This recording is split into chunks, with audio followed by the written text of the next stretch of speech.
জাতীয় পতাকা অবমাননার অভিযোগে আন্তর্জাতিক কৃষ্ণ ভাবনামৃত সংঘ ইসকন চট্টগ্রাম বিভাগের সাংগঠনিক সম্পাদক চিন্ময় কৃষ্ণ দাস ব্রহ্মচারী সহ ১৯ জনের বিরুদ্ধে রাষ্ট্রদ্রোহ মামলা দায়ের করা হয়েছে। স্বাধীনতা স্তম্ভে জাতীয় পতাকার উপর গেরুয়া পতাকা উত্তোলনের অভিযোগে এই মামলা হয়। ইতিমধ্যে ২ জনকে গ্রেফতার করা হয়েছে।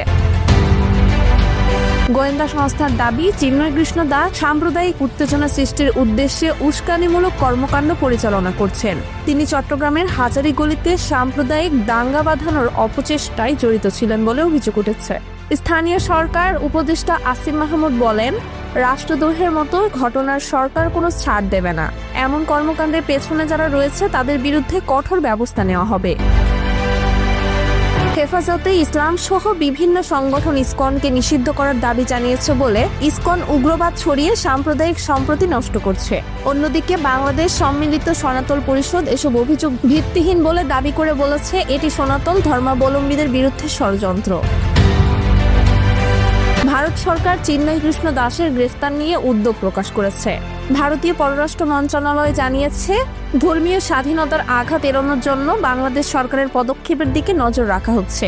সামাজিক যোগাযোগ মাধ্যমে গুজব ছড়িয়ে চলার আহ্বান জানিয়ে আইন শৃঙ্খলা বাহিনী সতর্ক থাকার নির্দেশ দিয়েছে। স্বচ্ছ তদন্তের মাধ্যমে প্রকৃত দোষীদের চিহ্নিত করে দ্রুত পদক্ষেপ নেওয়া জরুরি বলে বিশ্লেষকদের মত।